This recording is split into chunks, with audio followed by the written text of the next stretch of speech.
Olá pessoal, tudo bem com vocês? Aqui é o Pedro Orlando, analista de recursos humanos. Estamos falando do podcast Alta Sintonia da Usina Altamogiana, um podcast feito por nós, colaboradores. E hoje eu recebo aqui para conversar com a gente o Flávio e o Neto. Flávio, tecnólogo em meio ambiente, e o Neto, gerente da parte agrícola. Sejam muito bem-vindos.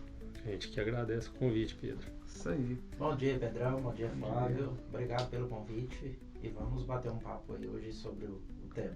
Vamos lá. Pessoal, hoje vamos falar sobre um tema muito importante. Vamos falar sobre segurança, sobre prevenção e principalmente nessa parte ambiental. Vamos falar sobre o PAMI. Flávio, vamos começar falando, pessoal, o que é esse PAMI? Bom dia, pessoal. Bom dia, Pedro. Bom dia, Neto, mais uma vez.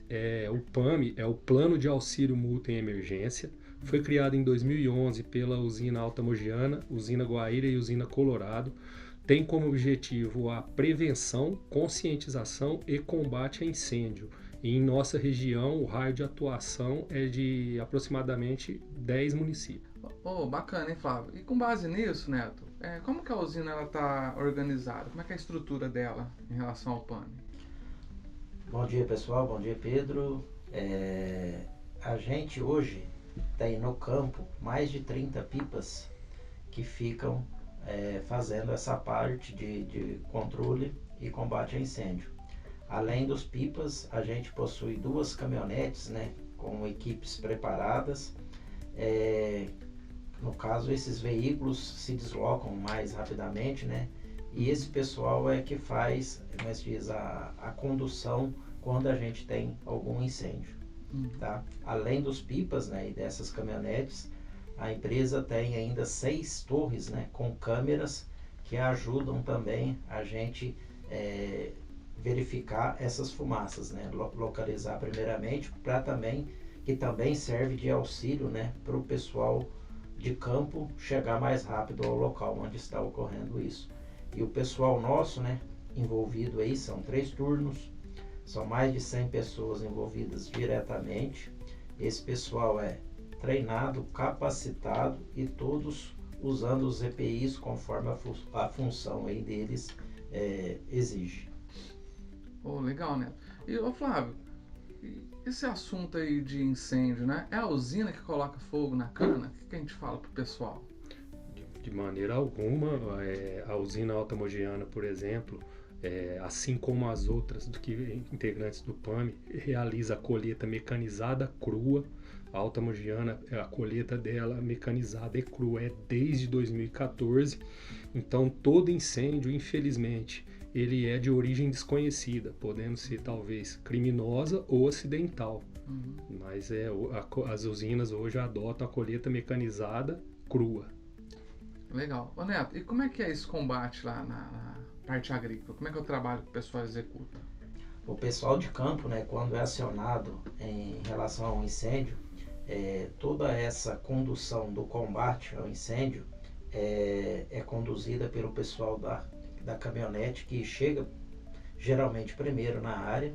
Esse pessoal, como eu já disse, é treinado, capacitado, então ali a gente faz a orientação da gente fazer o controle desse incêndio, usando a ferramenta, né, que é fazer um fogo contra fogo, proteger uma sede, proteger lugares onde é que as pessoas podem correr o maior risco aí com relação à segurança. Flávio, e com base nisso a gente sabe que às vezes a prevenção é a melhor solução, né? E o que o PAMI faz para tomar essa ação preventiva? Quais são as ações que ele toma? Então, Pedro, a gente atua na área de conscientização, principalmente. Anualmente nós fazemos reuniões estratégicas junto com as instituições para definir ações durante o nosso período de estiagem ser feito. Temos campanhas por exemplo, a cartilha. Hoje a gente tem a cartilha do PAMI, que mostra as boas práticas a serem adotadas por questão à prevenção a incêndio. Palestras, temos participado, sido convidados aí em palestras na qual a gente pode mostrar o nosso trabalho e a importância de agir na prevenção de combate a incêndio florestal.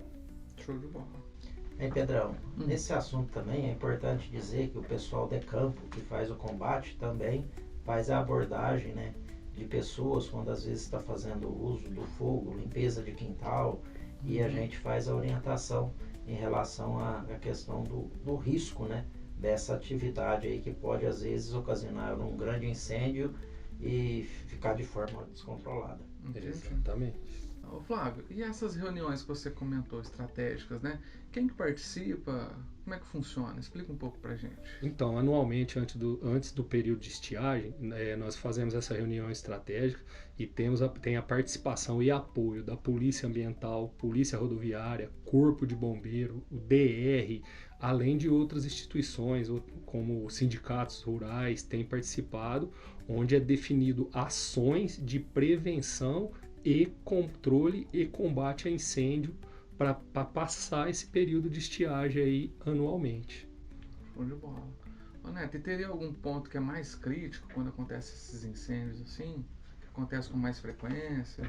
Pedro, a gente é o seguinte, a gente tem o período mais crítico, que geralmente é agora quando vai terminando as chuvas até o retorno delas, que geralmente fica na janela de final de junho, julho, agosto, começo de setembro.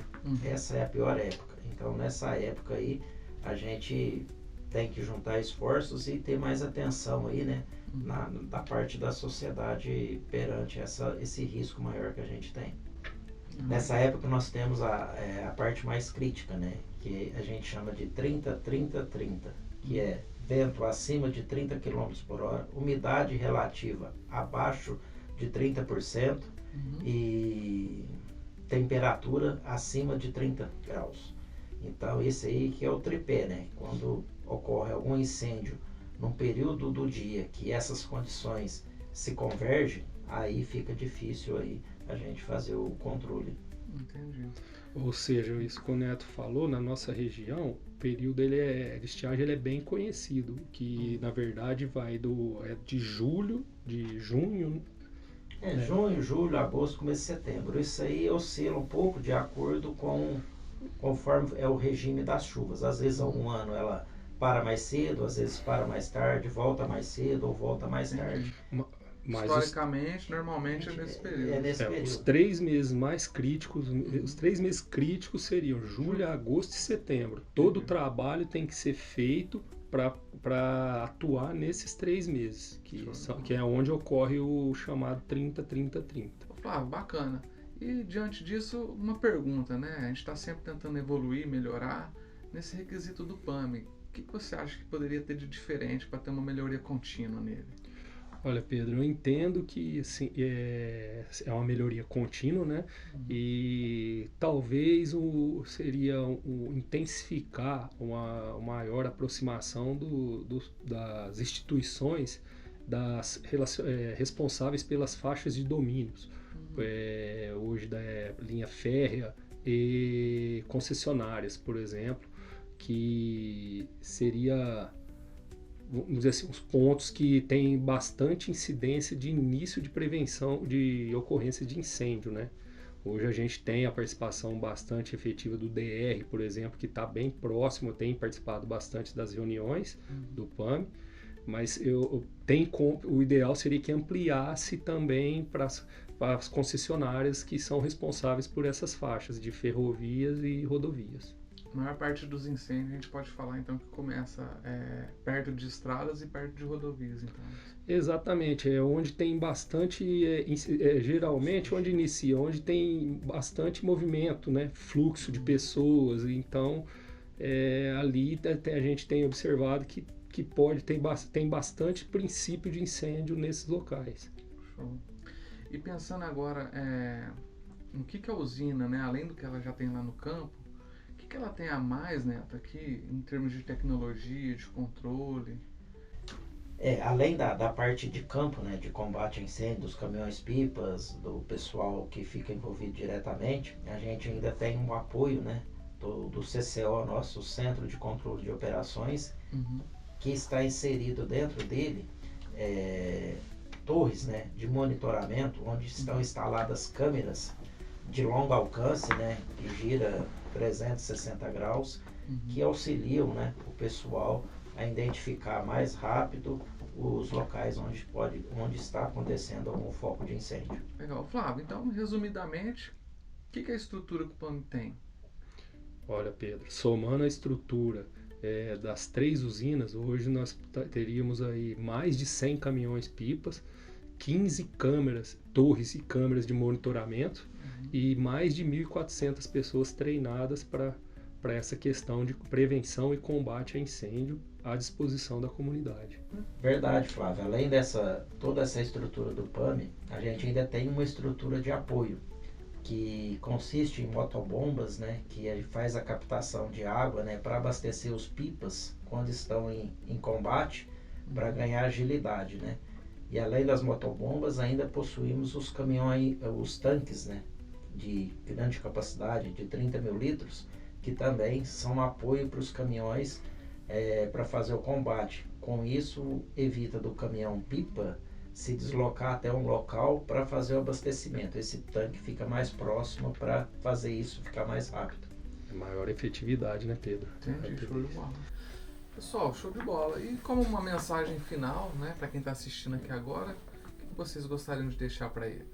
Então, Pedro, uma mensagem importante é que todo incêndio, ele começa num princípio de incêndio. Então nós temos que, talvez, pequenas ações para evitar incêndio nesse período de estiagem, como, por exemplo, limpeza de quintal, evitar limpeza de terreno, bituca de cigarro em rodovia, descarte incorreto de lixo às margens das cidades. Então essas ações que é importante evitar para que não ocorra os incêndios. E nós temos um número do PAMI, que qualquer necessidade, quem precisar, que é o 3810 1345. Esse número funciona 24 horas. Então qualquer movimento que suspeito ou ação de princípio de incêndio, estamos à disposição nesse número 3810 1345. É isso aí, Flávio. A estrutura da Alta Mogiana, né, está à disposição aí da sociedade, principalmente para a parte rural, para a gente fazer esse combate a incêndio aí, né? Nesse ano que a gente agora está entrando na fase mais crítica. Perfeito. Então eu queria agradecer ao Flávio, ao Neto e a você que nos acompanhou até agora. Certamente o trabalho em equipe e a conscientização vai fazer a gente passar por esse período de estiagem aí mais tranquilo. A usina Alta Mogiana produz açúcar, álcool, energia e muitas histórias. Siga-nos em nossas redes sociais. Um forte abraço e até a próxima.